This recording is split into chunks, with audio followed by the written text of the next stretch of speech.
MacKenzie, what are you doing? Hey, not too much. Just studying my brain parts.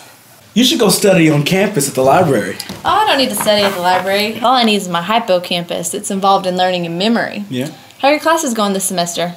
It's pretty good. I've got Professor Abram. He really makes us think, but I'm learning a lot. Professor Abram. That's like the cerebrum. It's the center of complex thought. You know, it's responsible for sensing, thinking, learning, emotion, consciousness, and voluntary movement. Wow. Hey, did you hear about Sarah Bell? She won first place on the balance beam at her gymnastics meet. Wow, that's awesome. Yeah, she has amazing balance, and all of her movements are, like, very graceful. Really? Hey, you know what? That reminds me of the cerebellum. Do you know the cerebellum? It controls all your muscle movements, and it's responsible for your balance. Well, cool. Well, I gotta go. Bye, guys. Bye. See you later. Bye. So anyway, he was telling a story in class about how he was going to see the Alabama game in Dallas, and he was coming from his aunt's house in Corpus Christi, and he came to a bridge. It was called Corpus Callosum. Corpus callosum, like in your brain? The corpus callosum connects your two hemispheres in your brain, and it passes information between the two. Hey, have you talked to Patricia? No, why? She just wrote me a note in school and was talking about her new boyfriend, Peter Terry. He's complaining about how controlling he is. He won't let her hang out with her friends and is constantly telling her what to do. Oh, you know what? That reminds me of the pituitary gland.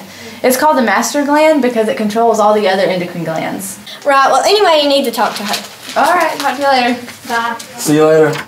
So get this. He gets to the bridge and sees people bungee jumping. What? They were going, whoop, whoop, whoop, whoop. So he gets out to see what all the commotion is about, and he meets this girl, Angela, and she had already jumped 2 or 3 times fearlessly. No way. It was like she didn't even care.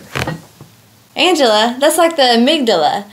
It's involved in emotion and aggression, but plays a major role in the learning of fear response. Oh, hey, did you hear about Ballet Miss? No, what about her? She got a new job as a secretary. Like, she goes around and she answers phones and just makes calls for her boss. Really? Secretary, that's like the thalamus. It's the relay center for cortex that handles incoming and outgoing signals, just like phone calls, answering and making phone calls.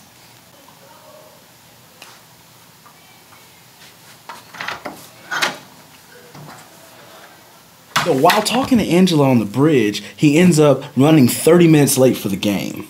And so by the time he gets to the game, somebody had already taken his seats. Oh, no. So he didn't want to go through the hassle of trying to get the usher to go and move the people, so he just set up in the nosebleed section. He said, so the game was getting good. It was tied 7-7. And he said, from what it looked like up in the bleachers, they were in the reticular formation. The halfback got the ball, carried it across, very excited like he was running a touchdown on the 20-yard line, ran 80 yards to the goal line. At the goal line, he got tired and fumbled. So the other team, I think it was like the cornerback or safety, grabbed the ball and like intensely ran it back to the other side, shaking everybody like he was just going out of his mind, and went and scored a touchdown. And they were celebrating all excited and giving people high fives. It was 14-7.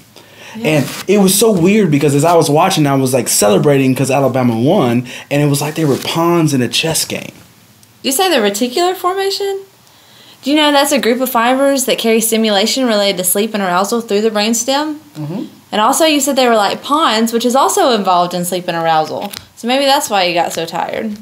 Oh, yeah. You know, the other day we were talking. So the game. And, and I was like, what? Did y'all say something? Hold on just a second. Football game? Yeah. Yeah. What football game? The Alabama game in Texas. Really? Did you hear about Brett Richardson? I think that's his name. Brett Something Richardson? about his spinal cord or something like that. What's a spinal cord? Your spinal cord, well, it transmits the information between your brain and the rest of your body. It also controls your simple reflexes. That's a pretty serious injury. I mean, he won't be able to play football again. I know. Wow. All right, well, you guys, it was good talking to you. I got to go. All right. Talk to you later. See you, Carly. Bye, y'all. Hey. Yeah. Okay. All right, well, I'm on my way. I can't believe he hurt his arm like All that. right. Whew, all that talk is working up my appetite. You want to grab a bite to eat? Yes, it is getting hot in here. Let's go. Hey, and you know your hypothalamus controls your basic biological needs like hunger, thirst, and body temperature. Yeah, I need to put it to use.